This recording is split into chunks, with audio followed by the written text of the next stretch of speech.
Buenos días. Vamos a dar inicio al módulo 3 del Diplomado La CAP. Espero que hayan podido leer los últimos archivos que les envié. De esa forma, de alguna manera, van a ubicarse más fácilmente en esta etapa del ciclo de compra pública.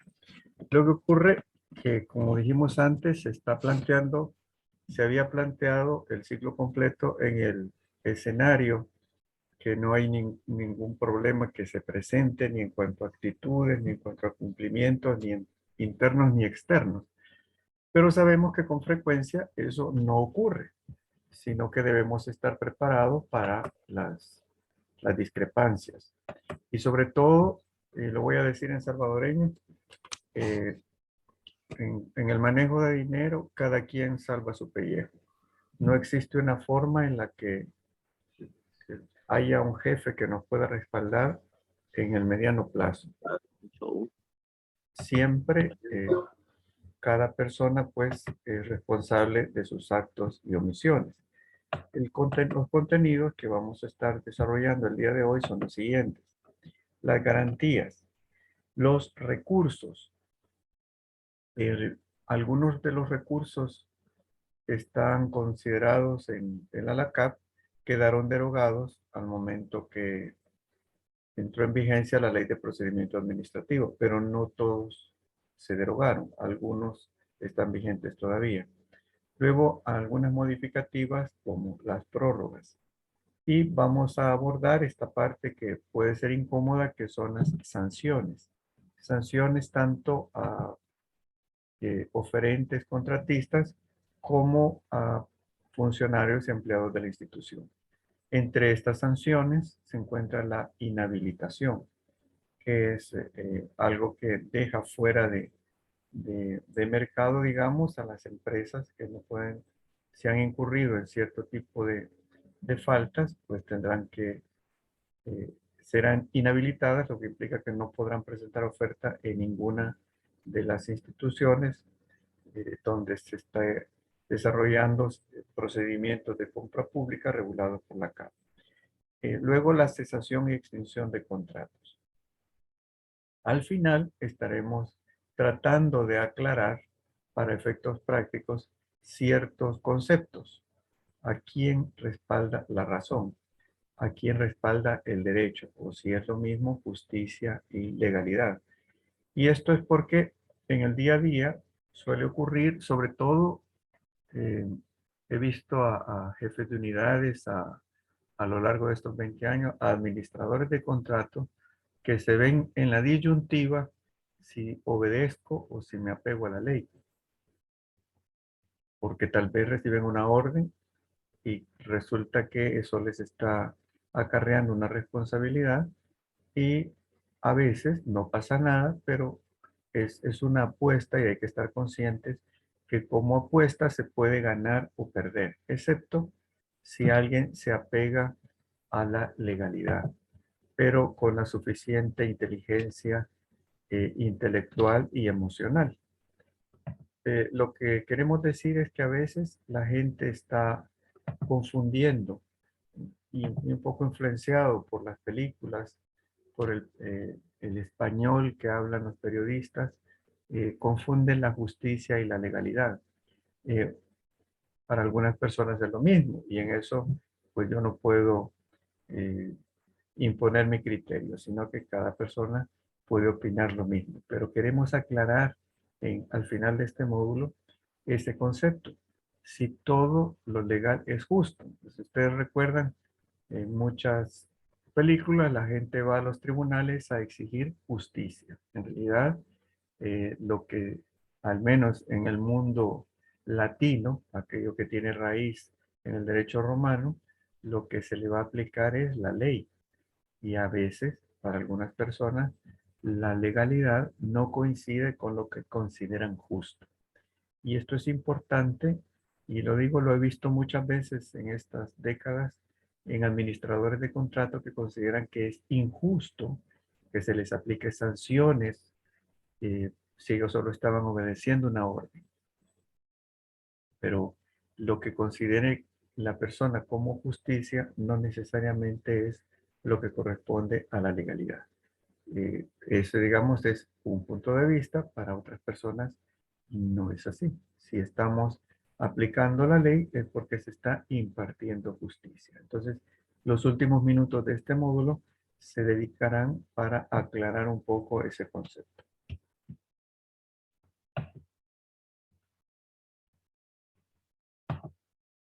Vamos a abordar entonces, dentro del ciclo de compra pública, cuando se trata de una licitación o concurso público, se debe exigir la presentación de ciertas garantías, algunas desde la gestión de compra. Ya vamos a ver los montos. Esa es la garantía de sostenimiento de oferta.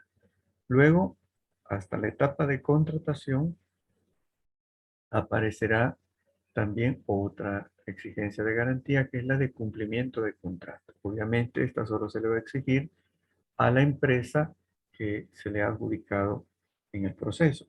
Y a las demás empresas se les devolverá sus garantías de sostenimiento de oferta.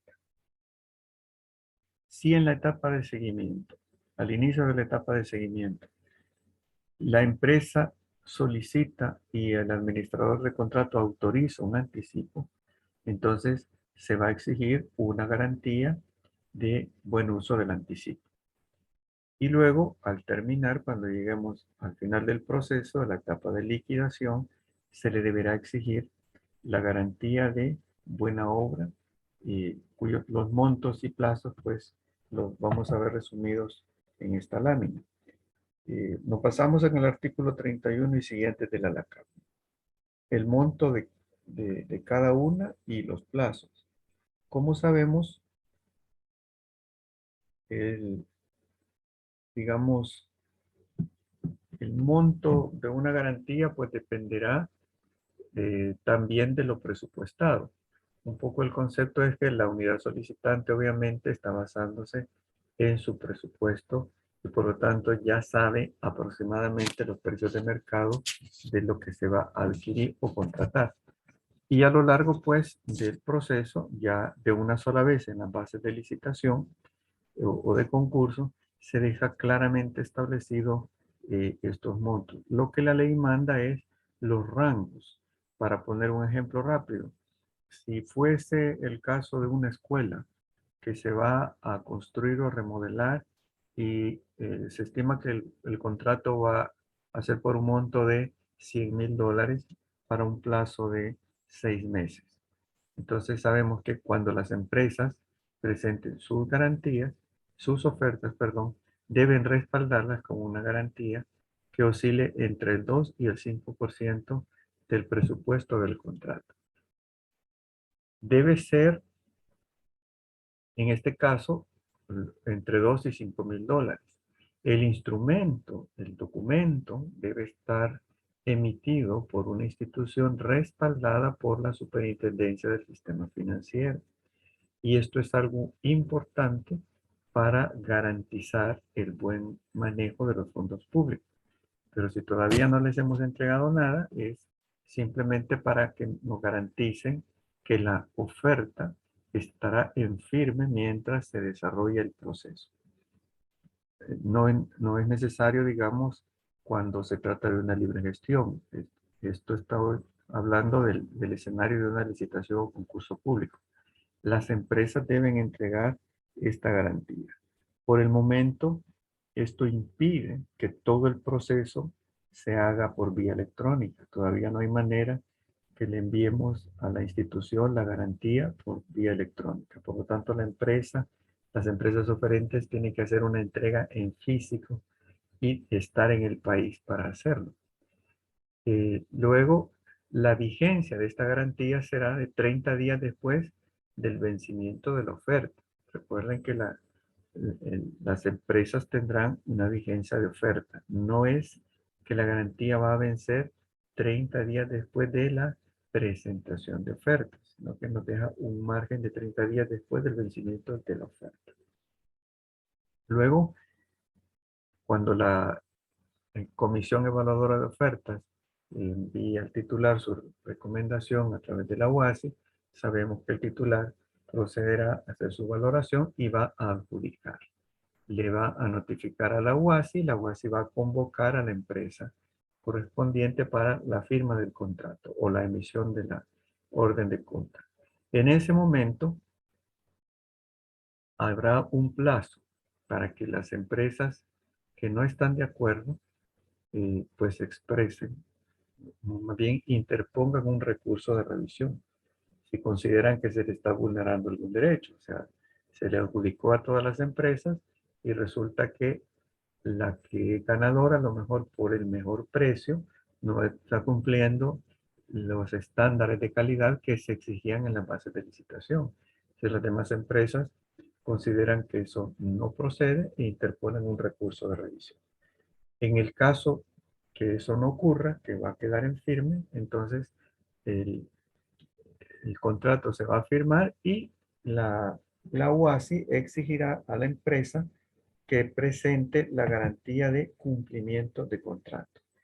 Si se trata de obras, el monto de esta garantía no será menor al 10%. Es decir, en el ejemplo que hablábamos, la garantía será por un valor de $10,000 y el plazo estará determinado por el plazo contractual. Por supuesto, debe tener la flexibilidad que este plazo se prorrogue en caso de una prórroga.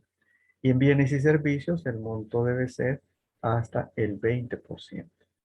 Luego, como decía, si ya se firmó, el administrador de contrato emite la orden de inicio, sabemos que la ley faculta a la institución para que le otorgue al contratista un anticipo por un valor hasta del 30%. Si volvemos al ejemplo, quiere decir que antes de que inicie las obras, se le puede anticipar $30,000 a la empresa.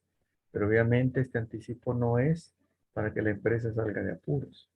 El administrador de contrato, como vimos, será responsable que este dinero sea utilizado no solo en el contrato, sino que para beneficio de la institución, para, no para resolver problemas del contratista. Y esto es muy importante, dado que en el futuro podrías ser objeto de algún tipo de observación o en otros casos más graves de un hallazgo si no tuvo cuidado al momento de revisar para qué se estaba otorgando el anticipo, aunque el contratista lo haya devuelto oportunamente, pero no es para que vaya a pagar las ferreterías porque tiene saldos atrasados o porque quiere comprarse un vehículo nuevo o porque se siente muy cansado y se va de vacaciones. Debe estar justificado para el buen desarrollo del contrato. Y por eso es que se le va a exigir a la empresa, previo a entregarle el anticipo, el rendimiento de esta garantía del 100% del monto del anticipo. Si el anticipo es de $30,000, pues la garantía será por $30,000. ¿Y por qué debería ser por un instrumento emitido por una institución regulada por la Superintendencia del Sistema Financiero?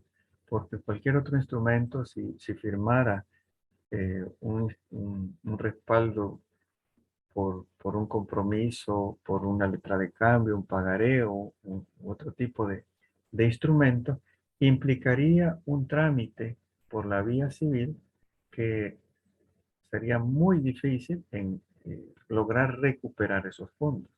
En cambio, si es una fianza emitida por una institución debidamente respaldada, solo será un cruce de cartas y además para el contratista es más barato obtener esa garantía ya que tiene sus acuerdos con estas instituciones, con bancos, compañías de seguros, no tiene que perder liquidez y para la institución pública es mucho más sano el tener el respaldo que va a haber una respuesta rápida en caso que el contratista incumpla y que utilice esos fondos para otro beneficio o que no los pague. Entonces, el monto será del 100%, el plazo hasta que se compense el anticipo. ¿Y cómo vamos a saber que ha llegado el momento? Sabemos que Tesorería debe mantener la garantía bajo resguardo. Y cuando la UASI pues ya tenga el conocimiento que el contratista devolvió el anticipo, es que Tesorería procederá a devolver la fianza correspondiente. Pero ¿cómo se van a enterar UASI y Tesorería? Pues por el informe del administrador de contrato. Por eso es tan importante el papel de esta persona. Ese informe del administrador de contrato le da el respaldo a la Tesorería y a la UASI para devolver la garantía de anticipo. Ahora, aquí es donde viene en la práctica las disyuntivas para los administradores de contrato. Cuando alguien le dice, firma porque la empresa necesita y la realidad no corresponde a lo que está firmando. En cualquier caso, el administrador de contrato será la persona responsable de lo que está firmando. Si, si es o no con la realidad, pues al momento, como digo, que alguien va a ir a los tribunales, lo que va a valer ahí es lo que quedó firmado. Y si se puede demostrar que hubo falsedad material, pues será el administrador de contrato la persona responsable. Y por eso no aparecen en las noticias, pero hay muchos en la cárcel y con sus bienes embargados. Pero en este caso, asumiendo todavía que todo sigue bien y continuando con las garantías, pasamos ya a la de cumplimiento de contrato y aquí hay una ventaja adicional para el caso de incumplimiento del contratista. Esta garantía de cumplimiento de contrato, por supuesto, le da la opción a la institución de obtener dinero como compensación en caso de un incumplimiento, pero también le da la facultad, se abre la posibilidad que la institución que está sirviendo como fiadora tome los roles del contratista. Y de esa manera, en algunas circunstancias, y de esa manera el que salió del escenario es el contratista, pero el proceso de compra pública iniciado se va a llevar hasta el final, hasta la etapa de seguimiento. No estaría completando la misma empresa, sino que estaría completándolo la institución que sirvió de fiadora. Como entenderán, esto es mucho más ventajoso para la institución contratante porque no tiene que iniciar un nuevo proceso con la implicación que dejar algo a medias trae una ejecución presupuestaria que no se completó por negligencia o abandono de un contratista, nos trae serias complicaciones para continuar la marcha y para la ejecución presupuestaria. Esto es, digamos, un elemento más a favor del hecho que tiene que ser una garantía emitida por una institución debidamente respaldada. Luego, cuando llegamos a la etapa de liquidación, eh, al contratista se le va a exigir la garantía de buena obra, si se trata de obra, o de buen servicio y calidad de los bienes. Acá nos ponen que el monto debe ser el 10% del monto final del contrato. Sobre todo en obra pública, sabemos que cuando no hay decreto de estado de emergencia, que se puede incrementar el monto original del contrato hasta por un 20% a través de órdenes de cambio debidamente justificadas dentro del mismo contrato. Entonces, para el ejemplo que habíamos hablado de una contratación de $100,000, podría ser que al final el contrato haya llegado a $120,000. Y esta garantía de buena obra sería por un monto de $12,000. En cuanto al plazo, nos dice la ley no menor de un año. No menor quiere decir que puede ser mayor. Y ya se ha dado, he sabido en varias ocasiones de casos de ANDA, en la que ellos han argumentado, y eso estaba ya en las bases de licitación, que debido a que el tipo de obra que ellos contratan va enterrado, es muy difícil detectar en solo un año que todos aquellos vicios de construcción atribuibles al contratista. Así que exige que la garantía de buena obra tenga un plazo de 5 años, con la salvedad que va disminuyendo el monto un 20% cada año y así al final queda liquidado. Se está cumpliendo la ley porque el primer año es por el monto total que establece la ley, 10% del monto final del contrato, y las empresas que ya tienen muchos años siendo contratistas de ANDA no le ven mayor problema. Por un lado, como han cumplido varias veces, encuentran quien les quiera extender la fianza. Por otro lado, como ANDA lo incluye en las bases de licitación, lo han sabido de antemano, lo han aceptado y hasta el momento, cuando ANDA lo ha exigido, ninguna de esas empresas con suficiente trayectoria se ha visto en problemas, porque además tienen el debido control sobre sus procesos y eso hace que prácticamente nunca hayan tenido necesidad de hacerles efectiva la garantía. Vamos a hablar entonces de los dos recursos regulados en la LACAP. Como dije, eh, estos prevalecen aunque esté en vigencia la Ley de Procedimiento Administrativo. El recurso de revisión. Hablé antes, es en esa etapa entre la adjudicación y la contratación. Nos dice, de toda resolución de adjudicación o declaratoria de desierto, pronunciadas en los procedimientos de contratación regulados por esta ley, que afectaren los derechos de los particulares, procederá el recurso de revisión interpuesto en tiempo y forma. Y el otro es el recurso de revocatoria. Ahí estamos en el escenario de la aplicación de sanciones. Cuando al término probatorio o si la prueba no hubiere tenido lugar, deberá resolverse en definitiva de conformidad a esta ley. De la resolución solo podrá interponerse recurso de revocatoria por escrito ante el titular dentro de los 3 días hábiles siguientes a la notificación respectiva. Como dije, pueden ser sanciones aplicadas a las empresas oferentes o contratistas, o también pueden ser sanciones aplicadas a funcionarios o empleados de la institución. Este 6.9 está tomado del manual de la UNAC. Recuerdan que les he mencionado que les sugiero descargar del portal de Comprasal el manual de la UNAC. Sé que algunas personas pues lo tienen y en la versión más reciente, pero para quienes no están del todo, comienzan a familiarizarse con la CAP, ya sea del sector público o privado, es importante que descarguen la versión más reciente del manual de la UNAC. El 6.9, interposición del recurso de revisión. El recurso de revisión es la forma que tienen los oferentes de manifestar su inconformidad ante la administración pública de la resolución que adjudica o declara desierta una licitación o concurso público.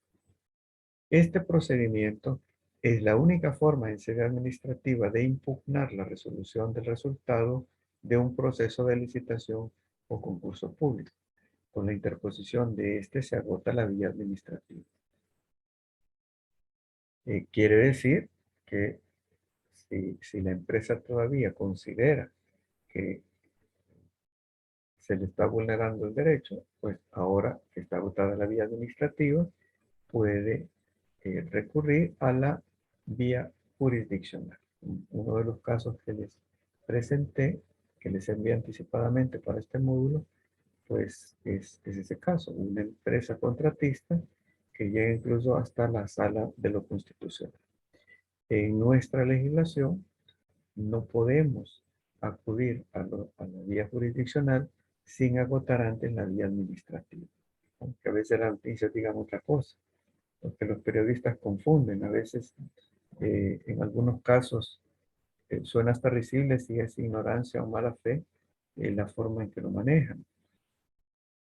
Porque tal vez lo que hay es una resolución de cámara y ellos están hablando de otra cosa.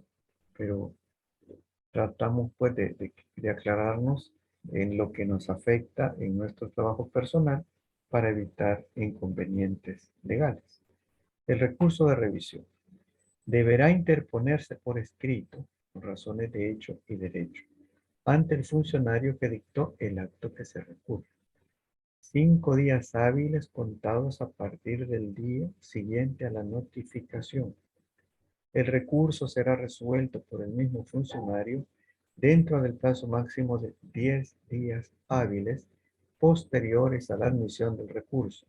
Dicho funcionario resolverá con base a la recomendación que emita una comisión especial de alto nivel, nombrada por él mismo.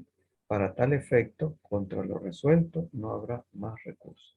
El silencio administrativo es favorable. Por si alguien necesita aclarar el concepto, sabemos que el silencio administrativo es un acto administrativo también. Así como la resolución que adjudica es un acto administrativo, también el silencio administrativo es un acto administrativo. El silencio administrativo se va a dar si transcurren los 10 días y la empresa no obtuvo respuesta. No le notificaron nada. Pues ya le están, eh, ahí estamos hablando ya de un silencio administrativo. Si recuerdan los personajes del ciclo de compra pública, no habíamos mencionado hasta este momento los roles de la CAN. En esa lámina está en la parte inferior izquierda. La CEAN es la Comisión Especial de Alto Nivel. Es esta que aparece, tiene muy poco tiempo de vida, digamos, dentro del ciclo de compra pública, y nos vamos a referir al artículo 73 del reglamento de la CAP. Dice, la Comisión Especial de Alto Nivel, la que se refiere al artículo 77, inciso segundo de la ley, deberá estar conformada por las personas idóneas para cada caso.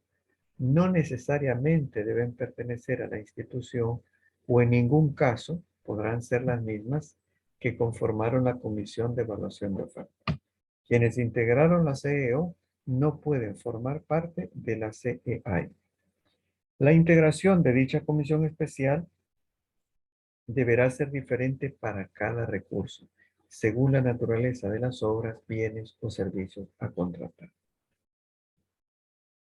Yo mencionaba antes el ejemplo, que podría ser que la empresa a la que se le adjudicó, el criterio que prevaleció fue el precio, pero los demás empresas se están dando cuenta que está vendiendo más barato o ofertando más barato porque no cumple los estándares de calidad. Y a veces son productos o servicios especializados que un grupo de profesionales son los únicos que entienden la terminología o la normativa aplicable.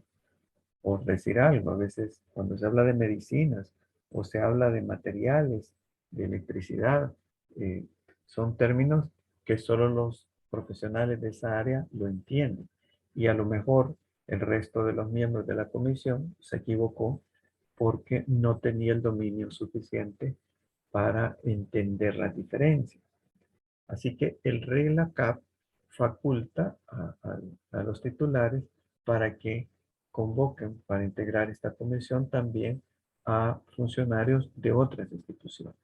En este caso, imaginémonos que es material eléctrico, que se va a instalar una subestación porque se va a remodelar un edificio y ya no da abasto. A lo mejor el tipo de especificaciones que esto implica no era del dominio de todos los miembros de la comisión, y le va a decir a alguien de la CEL, mire, ayúdennos aquí para poder dar respuesta a este recurso interpuesto. Y se da con frecuencia, que ya cuando los especialistas evalúan, dicen, no, tenían razón, aunque sea más barato, este no es el material que ustedes necesitan y el que están exigiendo en las especificaciones técnicas. Y por lo tanto ya recomienda, aunque el otro es un poco más caro, pero es el que está cumpliendo, y habíamos caído en la trampa, se puede decir, por la mala fe de la otra empresa, creyendo que todos estábamos actuando profesionalmente.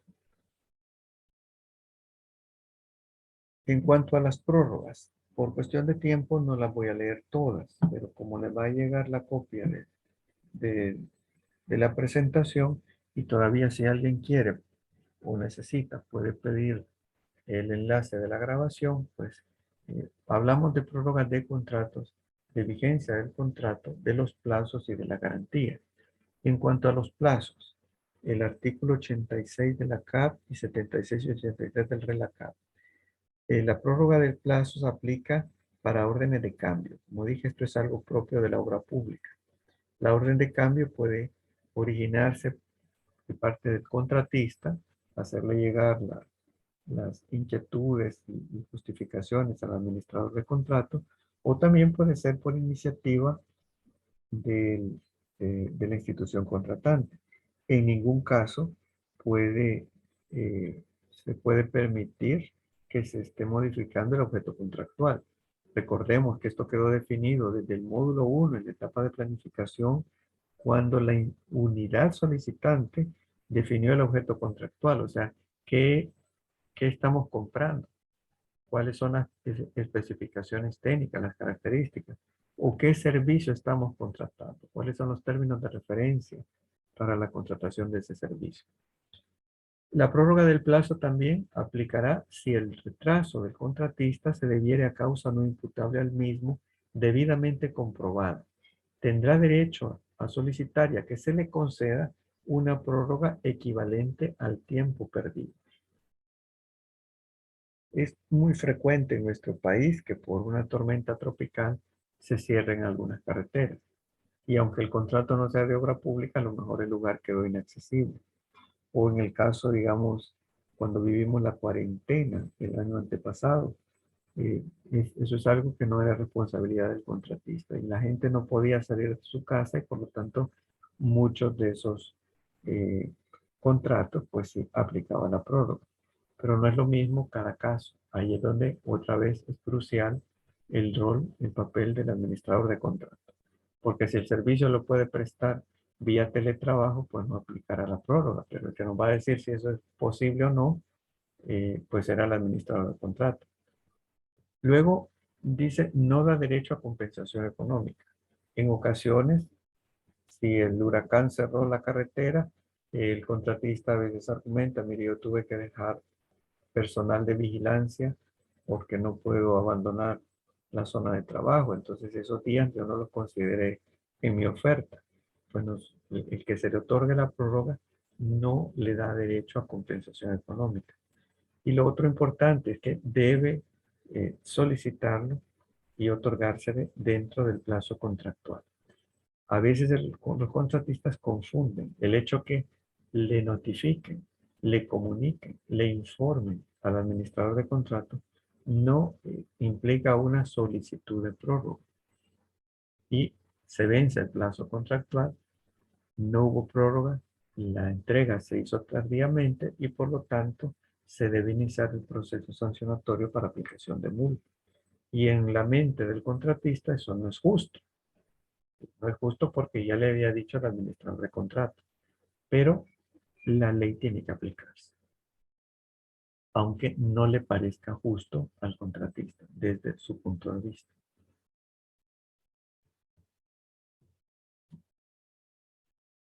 Modificaciones de contrato. Artículo 83A.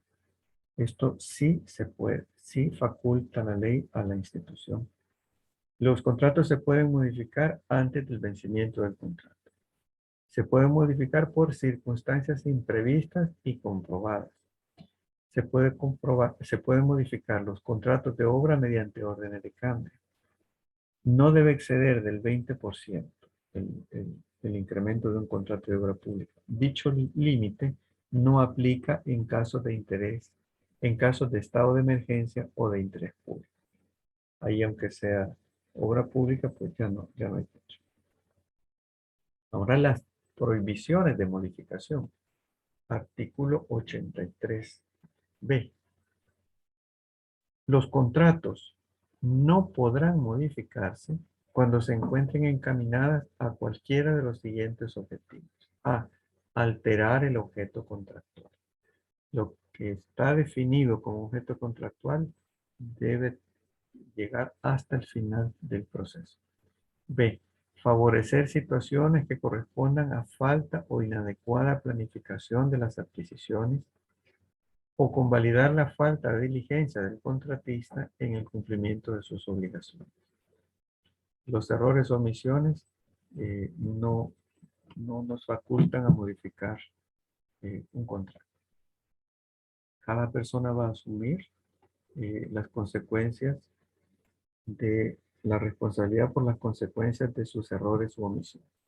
Que se le olvidó contemplar algo y es indispensable, Veamos aquí durante el proceso, dice falta o inadecuada planificación de las adquisiciones. Y luego, convalidar la falta o diligencia, que el contratista no entregó, lo mandó en hora que iba a llover y no tenía forma de protegerlo. Pues entonces será responsabilidad del contratista. No se puede modificar un contrato para convalidar Va, entonces, diligencia. yo ya le voy a decir a tus supervisores y después no quiero que digan que yo no apoyo, que yo no autorizo.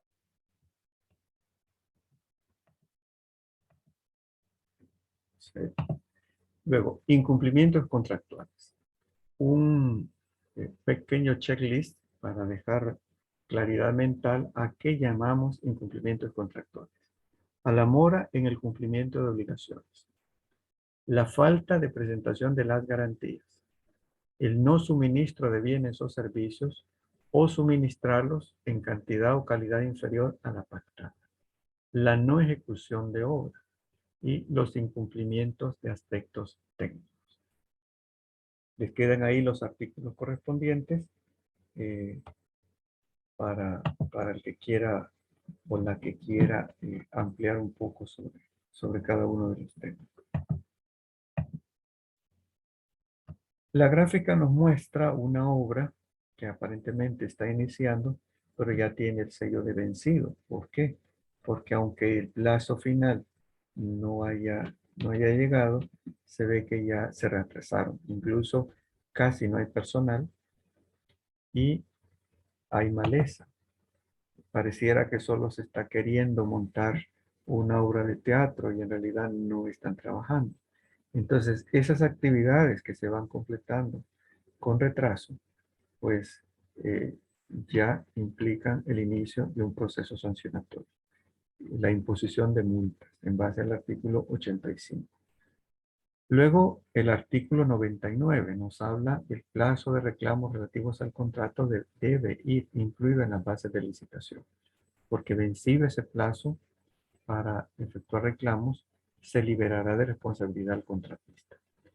Luego, el incumplimiento de las partes da lugar a la extinción del contrato. No solo puede haber incumplimiento del contratista, podría haber incumplimiento de la institución contratante.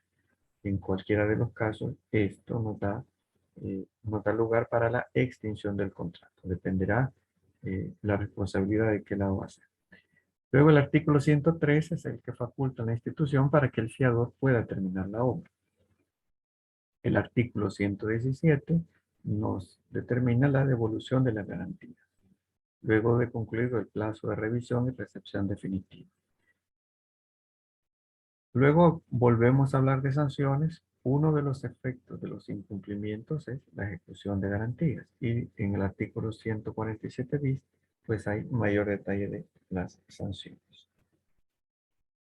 Y luego, este numeral 6.7 también corresponde al manual de la UNAC. Es el procedimiento para la imposición de multa por mora. La imposición de multa es una sanción administrativa establecida en la ANACAP a consecuencia de la mora en el cumplimiento de obligaciones de los contratos y orden de compra. Se entenderá por mora el cumplimiento tardío de las obligaciones contractuales por causas imputables al contratista. Entonces, no aplica mora para lo que no se ha entregado. No puede realizarse el procedimiento de imposición de multas hasta que se haya realizado la entrega tardía de lo pactado. En el caso de los contratos, cuando el porcentaje de la multa por mora representa hasta el 12% o más del valor total del mismo, procederá la caducidad del contrato y la ejecución de la garantía de cumplimiento de contrato. Hay que ver al detalle también esta parte de la ley del artículo 85 porque nos habla el 12%, nos dice cuando el porcentaje de la multa por mora represente el 12% del monto del contrato. No necesariamente el 12% del monto de lo retrasado. Para la imposición de una multa a un contratista, la institución deberá seguir el debido proceso establecido en este manual. Entendería que la UNAC ya actualizó sus manuales conforme a la Ley de Procedimiento Administrativo. Entiendo que es así porque ese plazo venció hace más de un año para que lo hicieran todas las instituciones.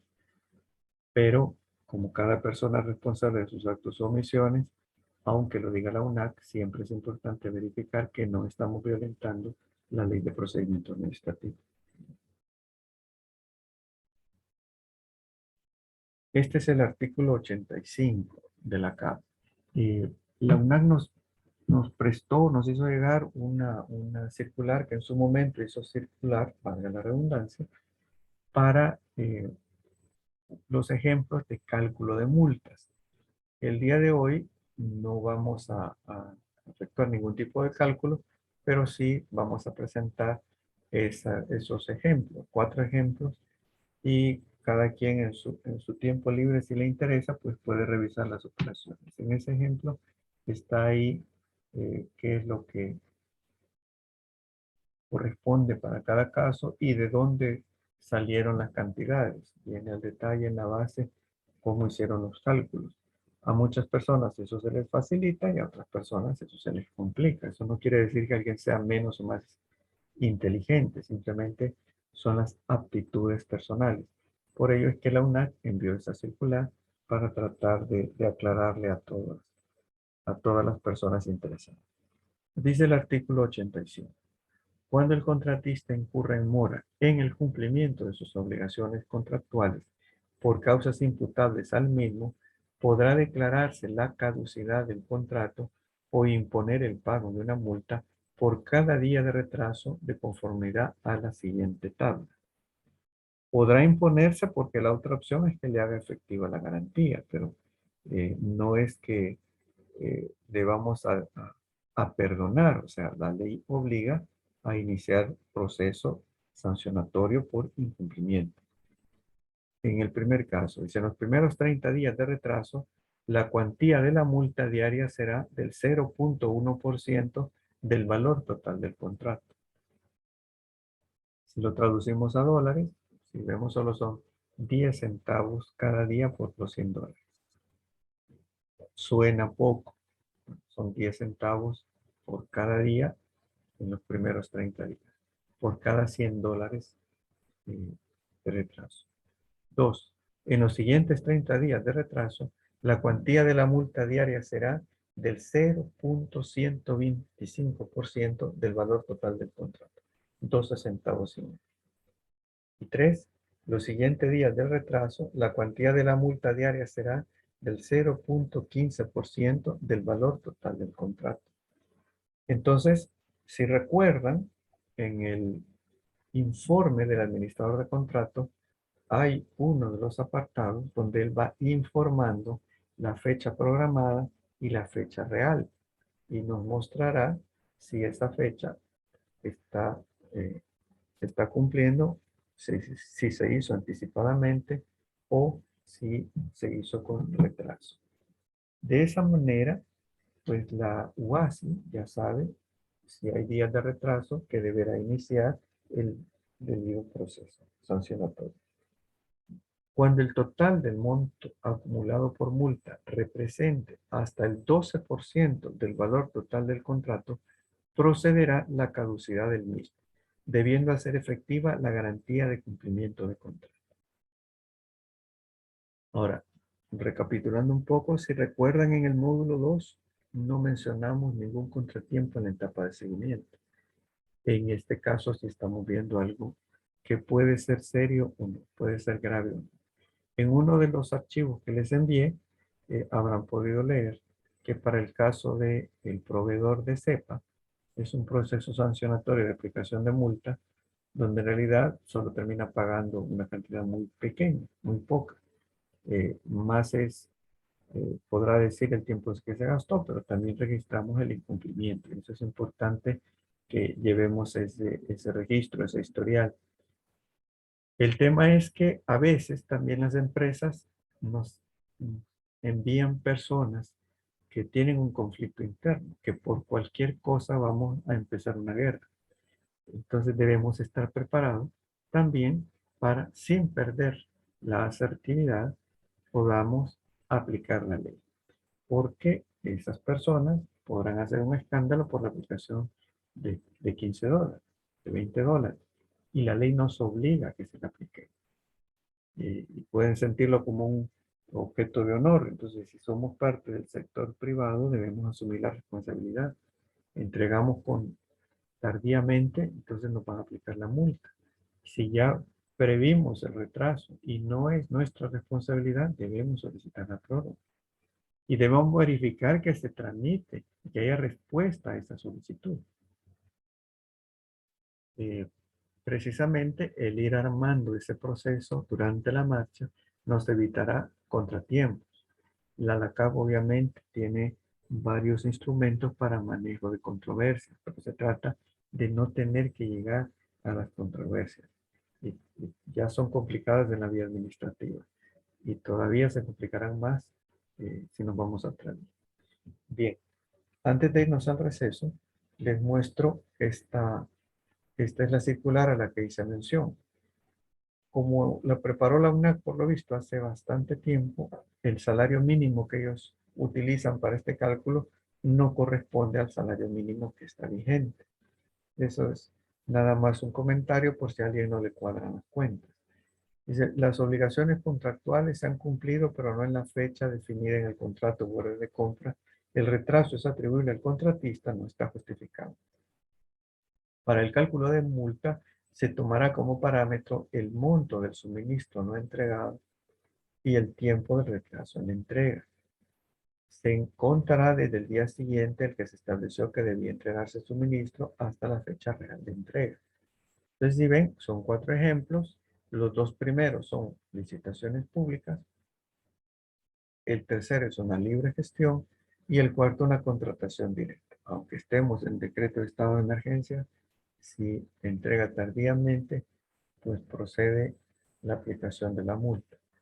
Como dije, no voy a entrar al detalle en cuanto a cálculos, pero abajo puedes revisar, quien le interese, cómo hicieron el cálculo.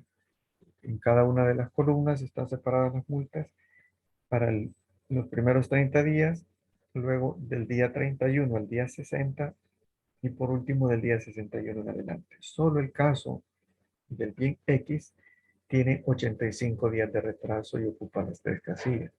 Y vemos ahí que ya es una cantidad importante, $12,924.72 de un monto de 123,000. Abajo están, como dije, los cálculos y la multa a imponer. Dependerá en el caso que se muestra acá, porque el salario mínimo es diferente porque se hizo en otra época cuando el salario mínimo no era el que está vigente en este momento. Bien, vamos a hacer el receso en este momento. Dentro de unos 10-12 minutos retomamos. Cualquier comentario o pregunta, pues lo atendemos después del receso.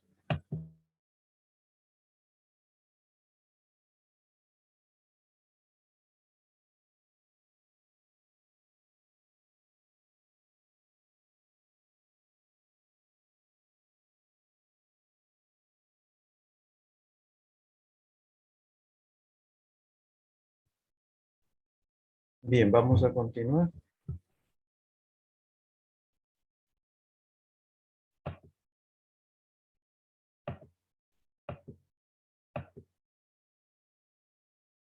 Efecto de los incumplimientos. Artículo 147, artículo 159, en caso de no pago de las multas. Artículo 158, inhabilitación para participar. Si una empresa no paga las multas, lo que nos establece el artículo 159 es que no se dará curso a nuevos contratos con el mismo ofertante, mientras éste no haya pagado las multas o el valor del faltante o averías que haya habido lugar por incumplimiento total o parcial del contrato. Quiere decir que dentro de la institución ya queda fuera de nuevos procesos. Pero la inhabilitación, el artículo 158, le dejará fuera de toda la administración pública. No podrá participar en procesos ni del órgano ejecutivo, ni el legislativo, ni el judicial, ni en las municipalidades.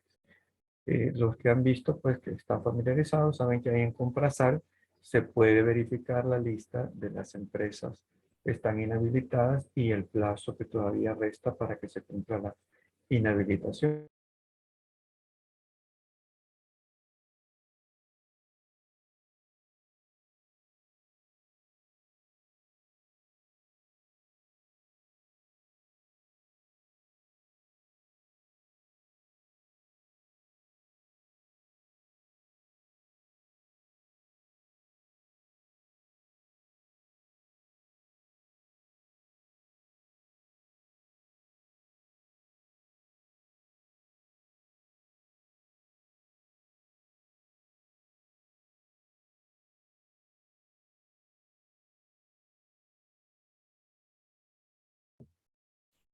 Bien, retomando, parece que hubo una caída de la internet. Decía, la inhabilitación, pues, para que la empresa quede fuera de nuevos procesos en cualquier institución de la administración pública. El plazo máximo son 5 años para inhabilitación. Ustedes pueden ver esa empresa que dejó abandonada el Monseñor Romero, que en esa época se llamaba Diego de Orquín, fue inhabilitada por 5 años y esos 5 años pues vencieron hace mucho, ya no es salvadoreña, pero ya ha estado trabajando y continúa como contratista del Estado. Estamos dentro de la legalidad, aunque a algunas personas les parece injusto que una obra que estaba proyectada para 25 millones, el país al final le costó casi arriba de 90 millones por el abandono que dejó esta y otra empresa. Se podría decir, pero qué injusto que simplemente se esperó que pasaran 5 años y ahora ya le estamos dando trabajo de nuevo, pero es legal. Inhabilitación a particulares. La inhabilitación es una sanción administrativa establecida en la LACAP como consecuencia del cometimiento de parte de los particulares.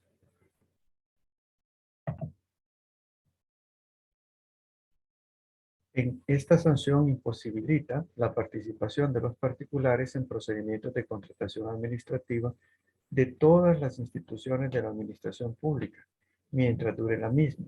Su plazo está determinado por la gravedad de los hechos cometidos por oferente y contratista y puede ser de 1 hasta 5 años.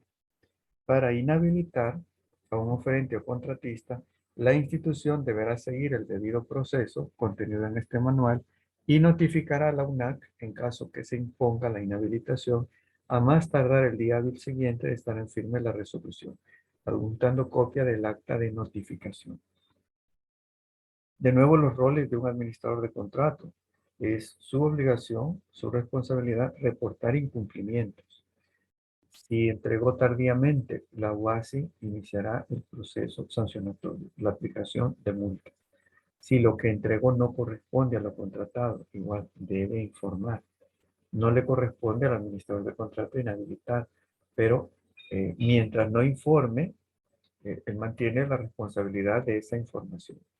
También es importante que lleve el expediente del proceso. Recuerden que eso lo vimos en el módulo 2. Y la UASI sabrá a través de ese informe lo que procede. Por otro lado, hay que mantener el equilibrio, apegarse a los documentos contractuales. Podría ser que a criterio del administrador de contrato esté entregando muy poco, pero a lo mejor le da ese margen los documentos contractuales. Por eso, conocerlos antes de iniciar la etapa de seguimiento.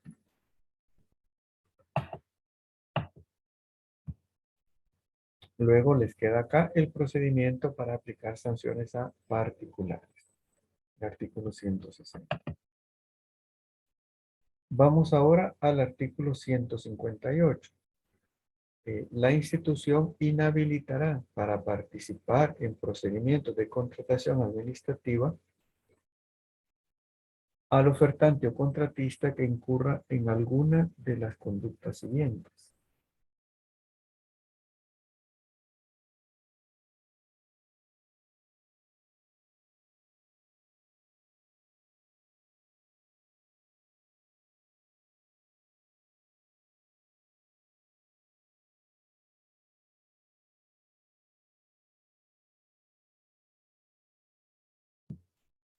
haber sido sancionado de conformidad al artículo 25, literal C, de la Ley de Competencia. Para no ahondar mucho, lo que significa, estas son las prácticas oligopólicas. ¿Qué quiere decir un oligopolio? Es la misma situación, una situación similar al caso de un monopolio, pero ejercido por un grupo de empresas. El caso, digamos, que este literal C nos está hablando, es que las empresas se ponen de acuerdo, un grupo de fabricantes, es una práctica oligopólica, y coordinan en el silencio, en la sombra, en el secreto, los precios para manipular el valor de la contratación, tergiversar el valor del precio. Y esto está prohibido no solo en la compra pública, sino que en general. Eh, la ley de competencia establece sanciones para ese tipo de prácticas. Otra actividad oligopólica puede ser cuando un grupo de fabricantes, si son los únicos que tienen la posibilidad, o de distribuidores son los únicos que tienen la posibilidad de determinado bien, se coordinan y se reparten el territorio. Y dice, pues, si te vienen a pedir precios de Occidente, les vas a vender caro porque ahí solo vendo yo, y a ti te toca el oriente y a mí el centro del país. Esa es otra práctica oligopólica sancionada por la ley de competencia.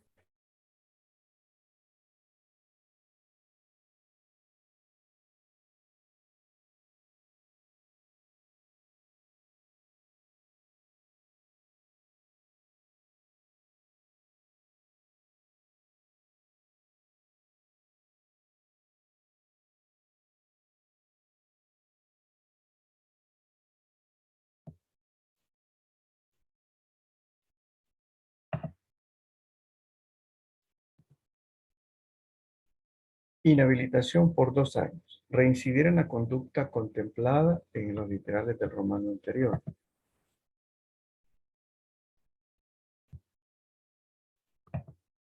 Si afectare reiteradamente los procedimientos de contratación en que participe. No suministrar o suministrar un bien, servicio u obra que no cumpla con las especificaciones técnicas o términos de referencia pactadas en el contrato u orden de compra.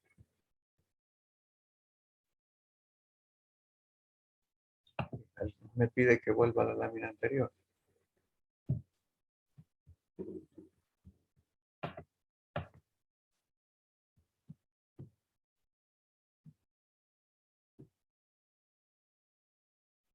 Acá. Parece que no se escuchó, pero vamos a repetir. Decía, vamos a hablar de los casos de inhabilitación, comenzando por las interrupciones que había. El artículo 158 establece las causales. La inhabilitación puede ser desde 1 hasta 5 años. Para la inhabilitación por 1 año, lo que está vigente es el segundo párrafo, dice, haber sido sancionado de conformidad al artículo 25, literal C, de la ley de competencia.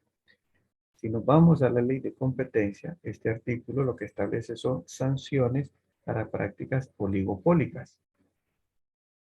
¿Qué es un oligopolio? Había dicho, pues casi todo el mundo en El Salvador está familiarizado con el término monopolio, no el juego de mesa, sino que cuando a veces existía, hoy es inusual, que solo existiese un fabricante, un escenario en el que solo un fabricante nos va a proveer de determinado producto.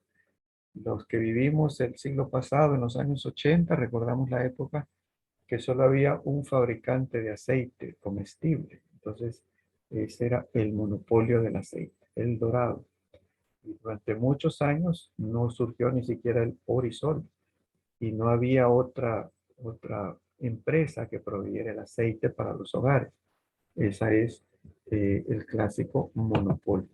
Luego hubo una serie de leyes para perseguir ese tipo de prácticas, lo cual hoy es posible porque hay más oferta. Sin embargo, también hay algunos casos en los que no es una única empresa, sino que un grupo reducido de empresas. Los que saben economía saben que la ley de oferta y demanda es una abstracción que no existe en la realidad porque eh, en la mayoría de casos estamos en un escenario oligopólico. No hay una oferta infinita, por lo menos no hay una oferta proporcional a la demanda. Siempre la demanda va a ser mucho mayor y las empresas que lo ofrecen mucho menor. Por eso existen estas leyes para regular algunas prácticas que se consideran que pueden manipular los precios de mercado.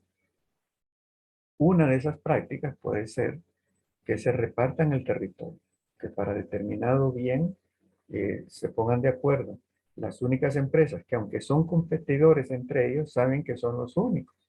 Y entonces diga, el precio tú lo vas a dar caro en Oriente porque allá voy a vender yo, y tú lo vas a dar caro en Occidente porque ahí le toca al otro. Entonces así se reparten el territorio nacional y manipulan los precios para incrementar sus ganancias.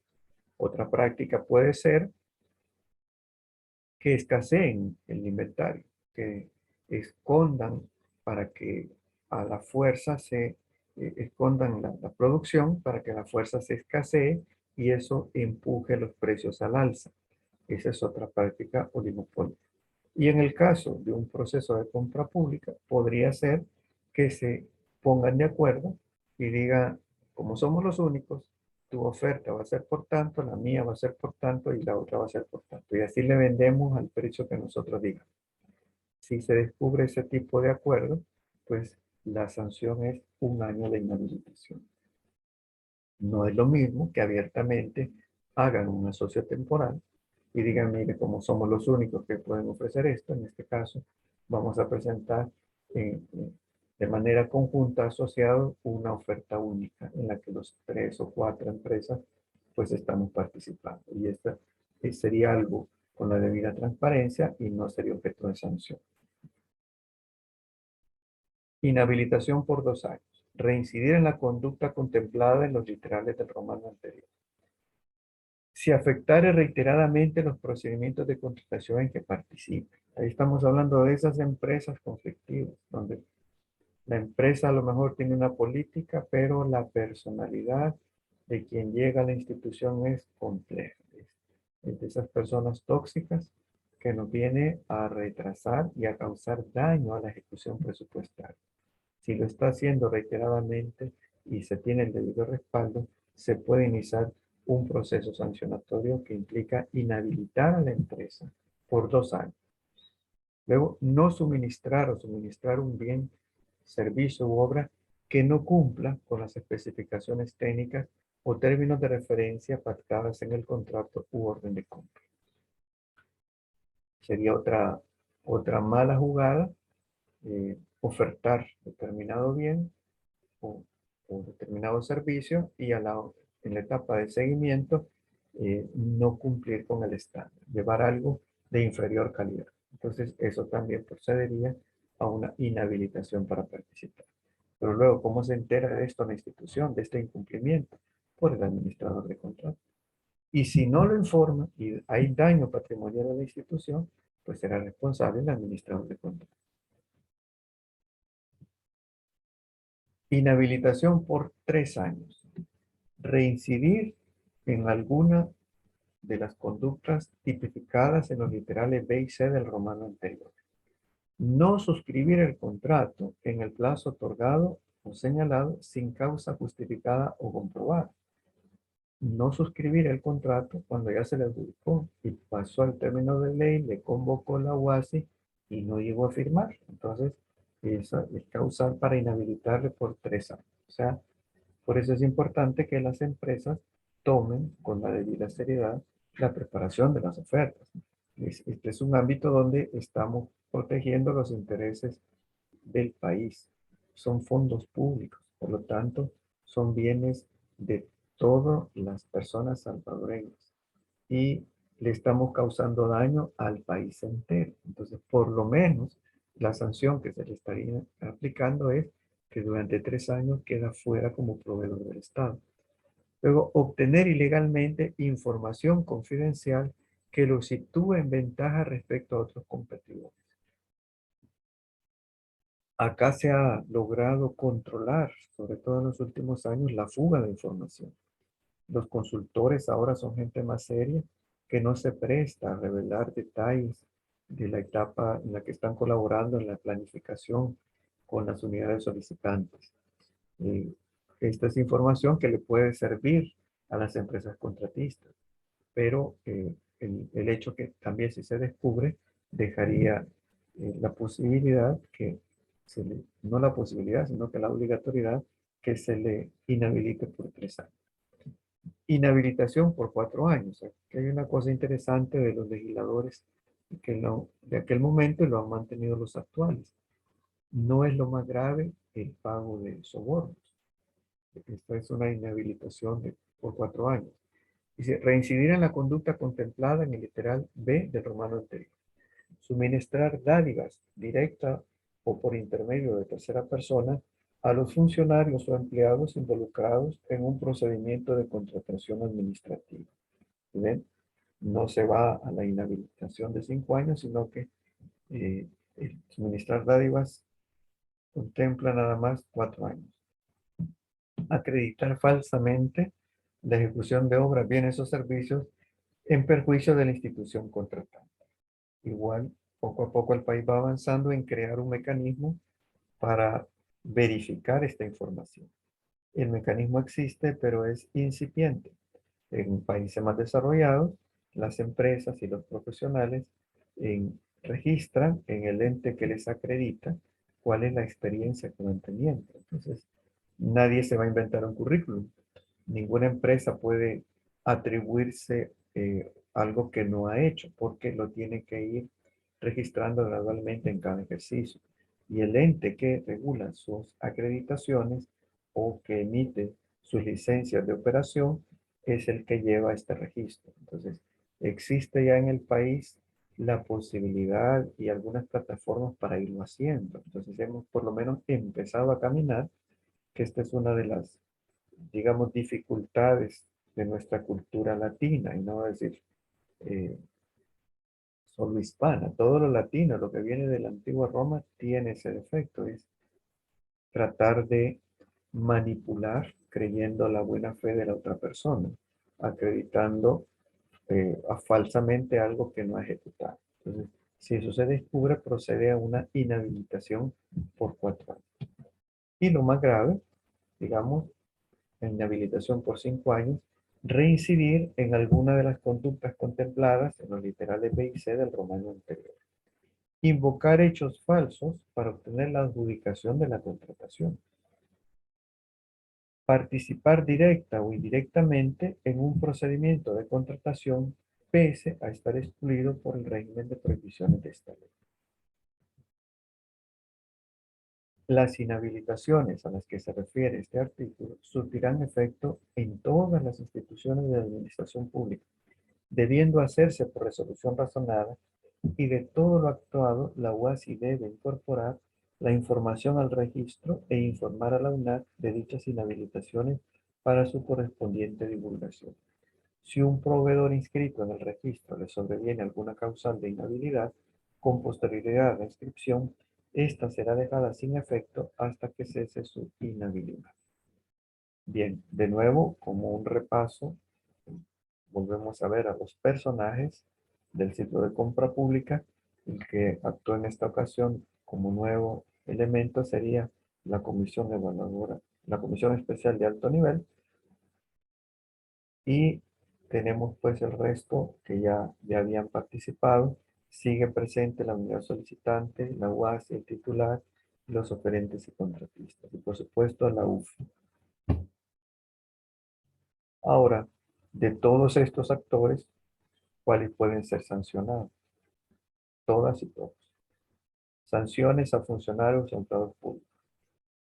Hemos visto hasta este momento sanciones aplicables a los oferentes o contratistas. La inhabilitación, la multa, y todavía hay una sanción adicional que es la extinción o cesación de los contratos. Pero antes vamos a abordar las sanciones a funcionarios y empleados públicos. Por ello mencioné que los actores del ciclo de compras públicas, todas las personas pueden ser sancionadas. Las infracciones cometidas por los funcionarios o empleados de las diferentes instituciones de la administración pública para los efectos de esta ley se clasifican en leves, graves y muy graves. El artículo 151 de la CAP establece cuáles son las infracciones leves. No incorporar oportunamente la documentación pertinente al expediente administrativo. No permitir el acceso a contrataciones de forma injustificada a las personas involucradas en el proceso posterior a la adjudicación del mismo. Omitir en informes, dictámenes y actas datos relevantes para el estudio de las ofertas, cuando se determine que los conocía con anterioridad a la presentación del informe o dictamen. No remitir o no proporcionar oportunamente a la UNAC la información requerida.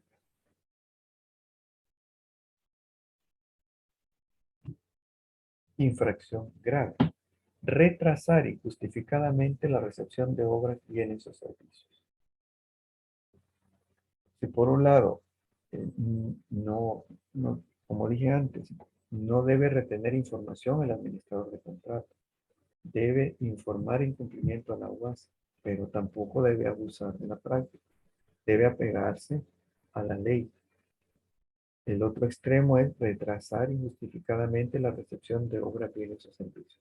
Si no hay una justificación, procederá la aplicación del artículo 152. Es una infracción grave. Recibir o dar por recibida obras, bienes o servicios que no se ajusten a lo pactado o contratado o que no se hubieran ejecutado.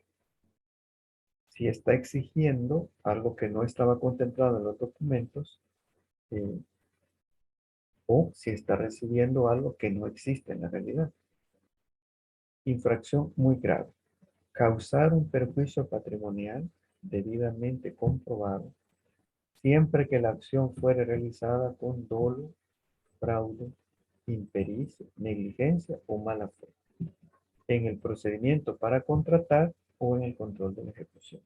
Recibimos funcionarias y funcionarios que participan en el procedimiento para contratar y actúan con dolo, fraude, impericia, negligencia o mala fe, incurren en una infracción muy grave.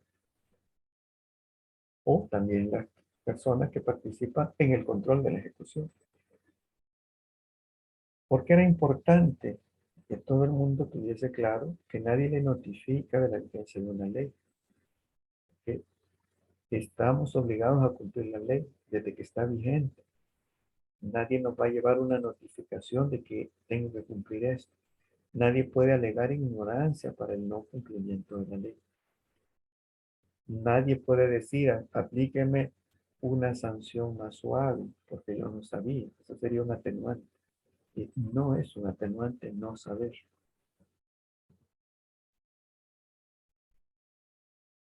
¿Cuáles son las sanciones que corresponden para cada caso? En infracciones leves, se realizará una amonestación escrita del superior jerárquico. A veces, las personas que trabajan en el sector privado consideran que esta infracción no es nada. Prácticamente no le sancionan. Pero recordemos que dentro de la administración pública, estas amonestaciones escritas se acumulan en el expediente. Y en la mayoría de instituciones, la acumulación, el cierto número de estas amonestaciones, implica ya el despido de la persona, sin responsabilidad laboral para la institución. Y la mayoría de empleadas y empleados públicos no ganan en El Salvador lo suficiente como para darse el lujo de no trabajar. La mayoría de la población que trabaja en el sector público vive de ese salario y algunos viven endeudados, respaldados en ese salario. Y sería un castigo muy serio quedarse sin su trabajo. Infracciones graves. Se impondrá suspensión sin goce de sueldo hasta por un máximo de 3 meses. En caso de infracciones graves, suspensión sin goce de sueldo por un máximo de 3 meses. Infracciones muy graves. Despido o terminación laboral sin responsabilidad para la institución, sin perjuicio de la responsabilidad civil y penal a que hubiera lugar.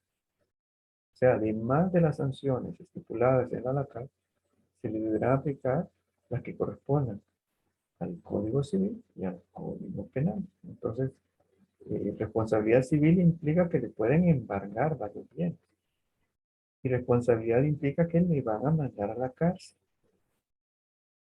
Por eso es que varias veces he venido mencionando, porque en la práctica he visto que no toda la gente tiene claro, no todo el mundo es profesional del derecho, la diferencia entre justicia y legalidad. Y creen que no es justo porque era una orden y la disciplina institucional obliga. ¿Sí? Pero existe también en la filosofía eh, qué es, cuál es el mal menor, que me despidan o estar en la cárcel. Entonces, dependerá de las circunstancias personales que tome una decisión. Somos adultas y adultos y por lo tanto responsables de nuestros actos y omisiones. Deberemos casi siempre, pues, escoger el mal menor. Luego, pasando al recurso de revocatoria. Es el medio por el cual se solicita la revisión de la sanción impuesta por el cometido de alguna infracción legal, debiendo fundamentarse con la mención expresa de la supuesta disposición legal que se violenta y su explicación. Este recurso procede ante la sanción aplicada por una institución, imponiendo multa, extinción de contrato o inhabilitación oferente o contratista o sanción a funcionarios o empleados públicos. No mencioné, esto también está tomado desde el 6.15 del manual de Londres. La institución a través de la unidad jurídica o quien haga sus veces dará trámite al recurso de revocatoria a efecto de admitir o desestimar el mismo. Por eso es importante que todo el mundo sepa que ya le notificaron, porque estos plazos comienzan a correr.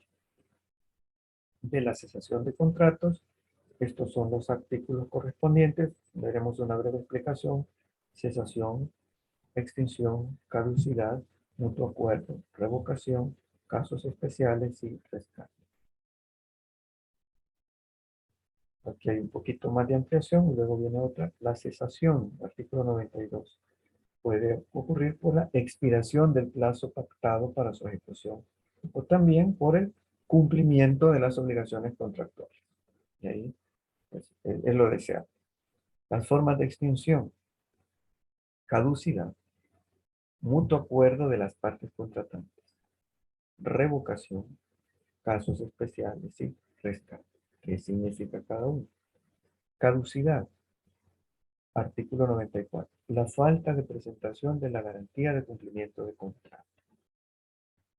Cuando las multas hubiesen alcanzado un monto equivalente al 12% del valor total del contrato. O bien, por mora en el pago por parte del contratante. Así que no le pagan al contratista. Esta última, pues, no es atribuida al contratista, sino que al contratante. Mutuo acuerdo de las partes contratantes. En cualquier momento, siempre y cuando no concurra una causa de terminación imputable al contratista y que razones de interés público hagan innecesario o inconveniente la vigencia del contrato. ¿Recuerdan durante la cuarentena cuando al mundo entero le sorprendió este, eh, este virus? Muchos de los contratos pues ya no eran convenientes continuar y tenía que haber alguna salida, un mutuo acuerdo entre las partes contratantes. Este artículo faculta a la institución para que pueda llegar a ese acuerdo. Si la gente está encerrada en sus casas y había un contrato de traslado de personal, pues no procede, no vamos a trasladar a nadie. Entonces, eh, tendríamos pues que llegar a un mutuo acuerdo. Revocación, que resulta en el caso de que el contratista muere o queda incapacidad sobrevenida por la extinción de la personalidad jurídica, en caso de personas jurídicas, quiebra o concurso de acreedores y la declaración de suspensión de pagos, por modificación de las obligaciones contractuales impuestas por la institución contratante, por caso fortuito o fuerza mayor que afectare significativamente la ejecución del contrato. Y luego, casos especiales por la fusión de sociedades en la que participa el contratista o la escisión de sociedad. Y el rescate. Opera en casos de concesión de obra o servicio público. La administración pública pasa a administrar dicho servicio o a ejecutar la obra. Bien, vamos a esta parte final. Quiero mencionarles también que la última tarea es la del día de hoy. Para el módulo 4 no hay ninguna tarea, solo son 3 para todo el diplomado. Si alguien, la mayoría de personas ya las enviaron, pero hay un grupo de personas que a lo mejor por sus ocupaciones no les ha sido posible.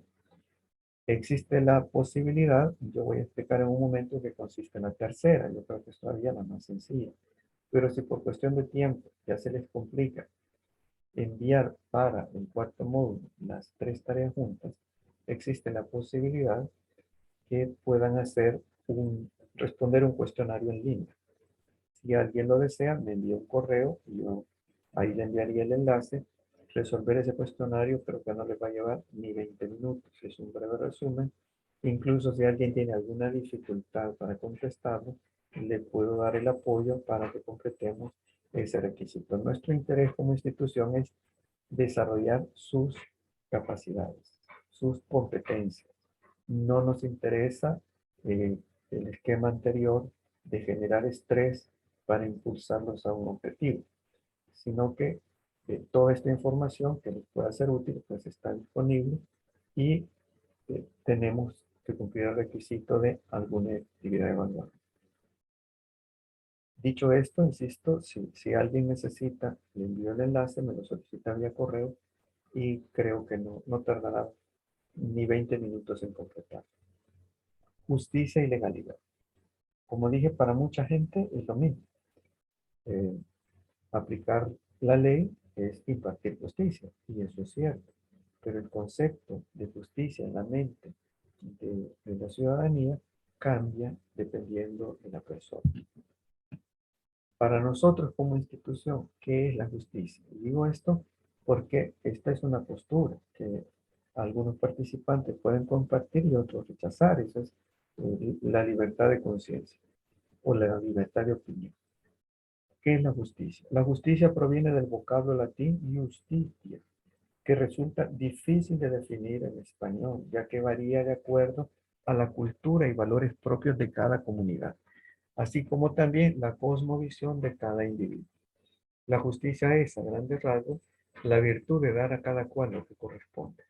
Esto puede utilizarse teniendo en cuenta las limitaciones de la justicia como poder o bien, estableciendo lo equitativo en base a lo razonable. Entonces, ¿qué es justicia? Dice acá, depende de dónde estemos, cuál sea nuestra cultura y en qué tiempo estemos. Hablamos de un término en latín porque todos los países que formamos parte del Imperio Español, que dicho sea de paso, no éramos colonias, sino que parte del territorio, tenemos nuestra raíz en el derecho romano.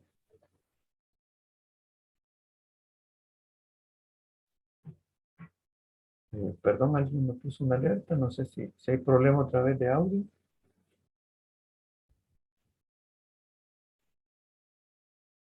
Bien, decía, nuestro marco jurídico pues tiene esa raíz en el derecho romano. Y para los romanos, eh, este concepto de la justicia es el que prevalecía y también para nosotros, pero nuestra cultura lo interpreta distinto. Y basta un ejemplo.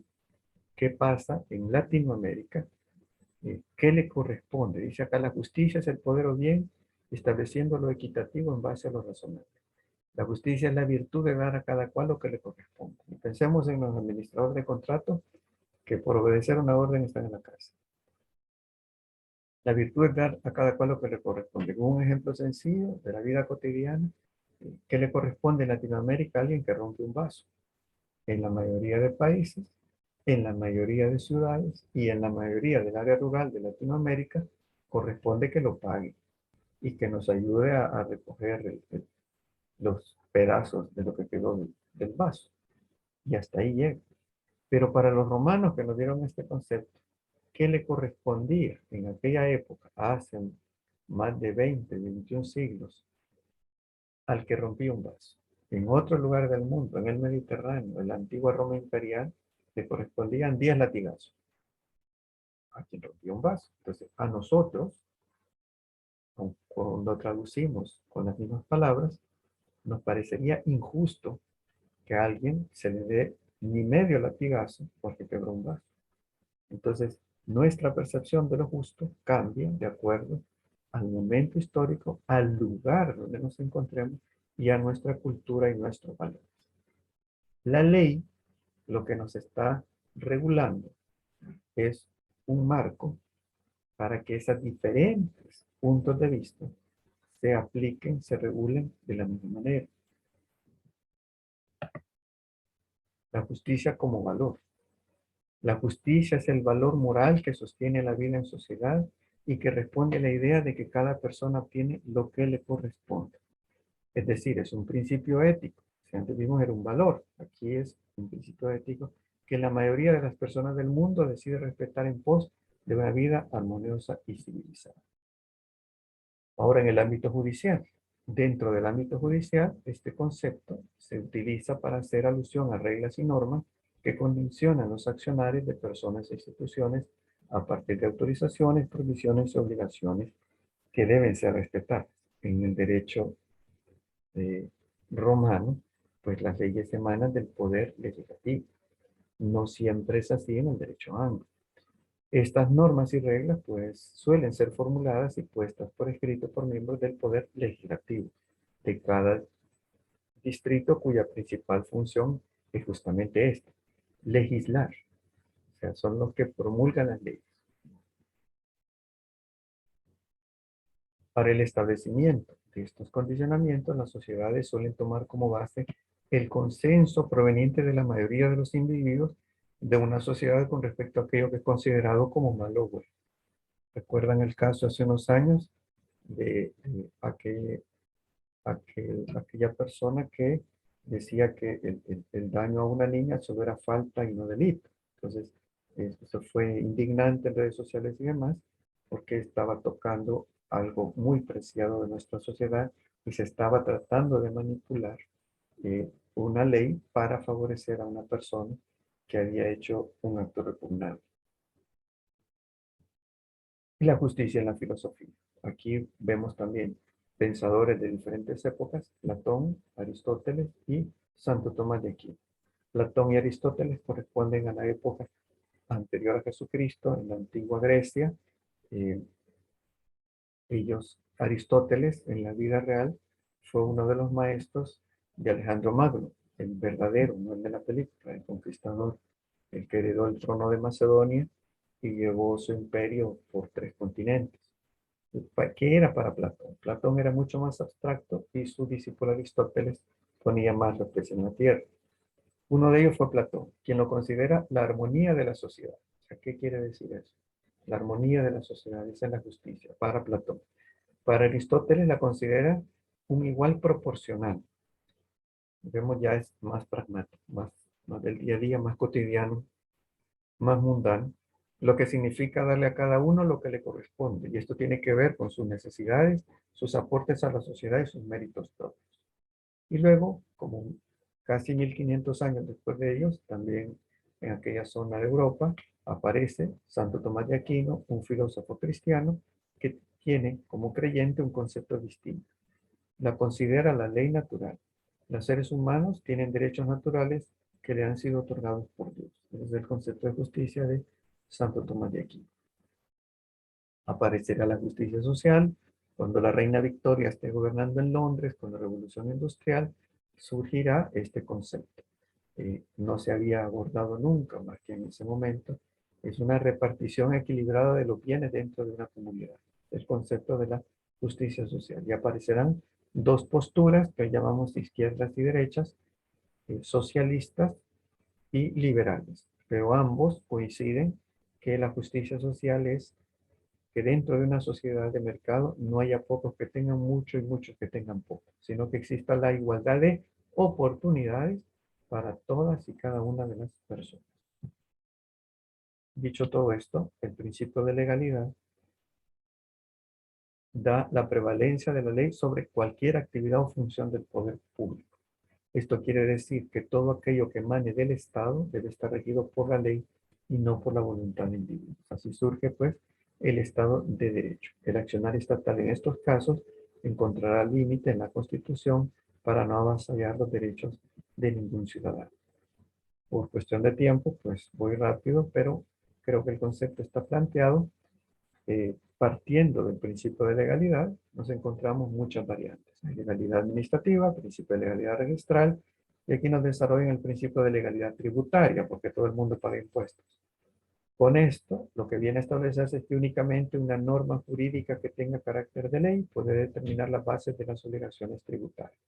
Es decir, que solo aquella puede delimitar quiénes tienen que hacerle frente al pago de las mismas, en qué fechas, mediante qué sistema, las acciones que serán calificadas como infracciones, incluso cuáles serán las sanciones por cometerlas. Acá creemos, representamos nuestra postura como institución, los dos conceptos de justicia y de legalidad. Ya para terminar, esta es la última tarea. Dice, muestre con un ejemplo real o ficticio. Yo les invito, si tienen el tiempo, a que envíen esta tarea. Les he planteado la otra opción como para apoyar a las personas cuya agenda les ha imposibilitado estar enviando las tareas. Pero para mí es importante que todo el mundo tenga la debida claridad mental de su postura personal sobre estos dos conceptos. Muestre con un ejemplo real o ficticio cuál de estas afirmaciones es la correcta. Las dos son correctas en el sentido de que todas las opiniones son válidas. Lo que yo les ruego es un ejemplo que me pueden enviar tomado de las noticias, un enlace en YouTube de un caso, un ejemplo inventado por ustedes mismas. Justicia y legalidad siempre se aplican juntas. Si usted considera que es así, presente un ejemplo. O si tiene otra postura donde una acción puede ser legal y al mismo tiempo ser injusta. Entonces, si lo considera así, pues envíame un ejemplo. De nuevo, ahí está mi correo, serranosmael263@gmail.com. Nos quedan aproximadamente 5 minutos de la plataforma. No sé si hay algún comentario o pregunta.